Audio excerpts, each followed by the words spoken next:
Hi, Andreas. Isn't it nice that we're here in Athens talking about our book that's going to be published on September 1st, The Greek Military Dictatorship Revisiting a Troubled Past? It was wonderful to host you in Sacramento. I was so glad that you were able to come and participate in the conference. Can you tell us a little bit more about your chapter?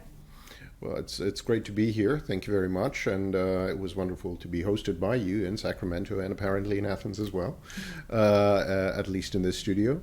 So my book is on the economics of the regime, which is a subject that usually people don't do much research on, but everybody seems to have an opinion on.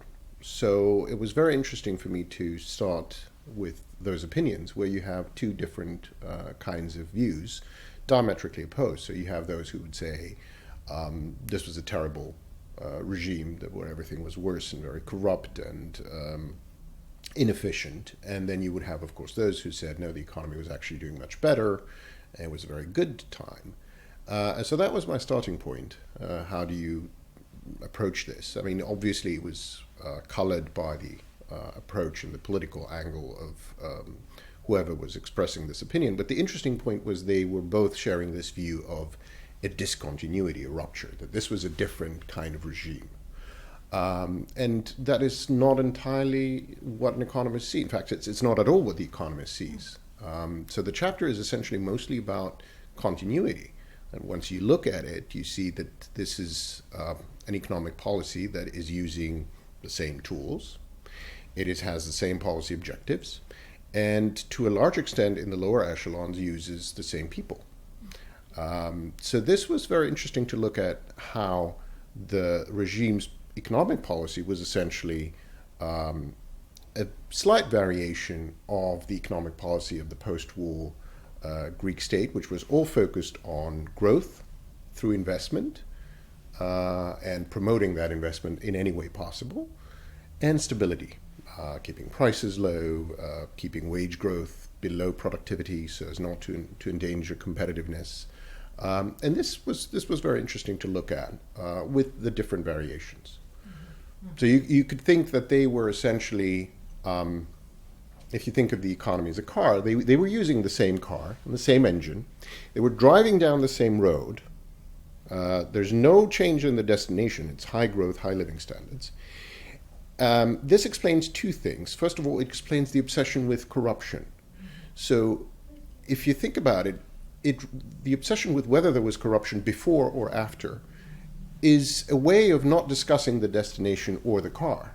So you're only discussing, like, are you driving this way or that way? And the reason is there was actually agreement on where we're going and how we're doing it. It was just, no, you take the turns a little bit more violently along. So that was very interesting to look at. And then the other thing is that the junta pressed the accelerator more.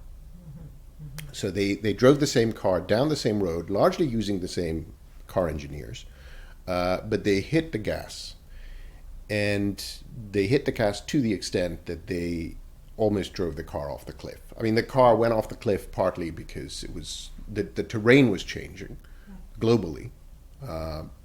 Oil crisis, collapse of the Bretton Woods. They didn't realize this. They thought they were driving down the same kind of 1950s, 1960s road. And then also, they were too afraid to hit the brake, which was partly because they needed the car to go fast in order to legitimize their politics. And that is another theme that I go into the chapter a lot, which is how they try to use the economy as a way to legitimize the regime, and to what extent they rely on that. So in looking at the economics of the period, do you see it with the end of the regime that there is a page being turned? Is there anything that comes to an end, a new beginning that we can discuss? Certainly, although I wouldn't pin it entirely on the junta.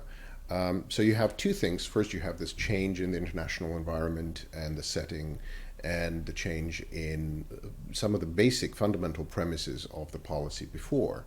But this was not just the junta's policy, as I explained. It was the policy that was implemented in Greece since the 1940s. And this was based on the notion that you would be able to peg to the dollar, and you would have a certain amount of energy costs, and you could make your industry competitive. And all this changes in the mid-70s everywhere. What is more particular to Greece, and it is related to the junta, although not just to that, is this immense release of pent-up social pressure and this claim for redistribution.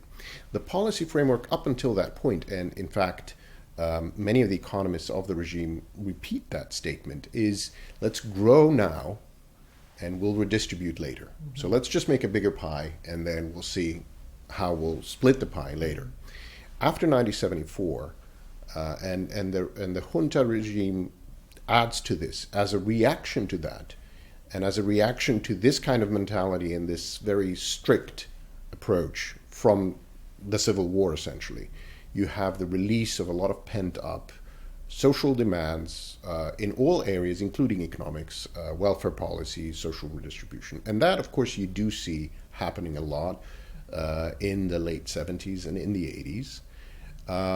And its consequences are what makes the Metapolitevsi and modern Greece. Wow, very fascinating.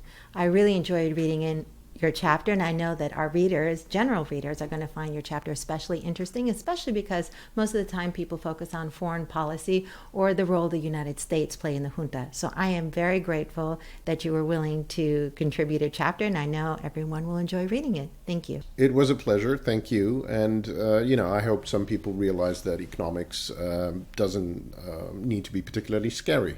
Not at all.